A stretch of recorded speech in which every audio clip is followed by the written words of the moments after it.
నమస్తే అండి, welcome to my channel. Sharannavaratri శుభాకాంక్షలు. సో మొదటి రోజు బాలా త్రిపుర సుందరికి నైవేద్యంగా కట్టె పొంగలి అలాగే ఆవు నెయ్యి కూడా నైవేద్యంగా పెట్టాను.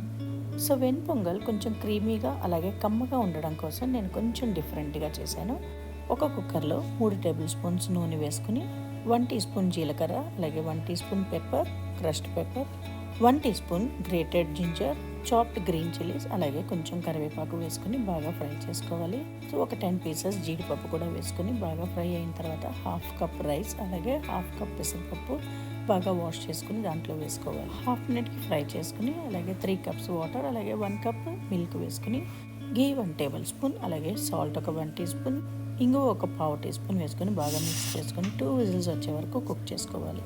సో క్రీమీగా కమ్మగా ఉండే వెన్ పొంగల్ నైవేద్యానికి రెడీ. సో డిఫరెంట్గా ఉండే పొంగల్ అందరూ ట్రై చేస్తారనుకుంటున్నాను. నవరాత్రి శుభాకాంక్షలు.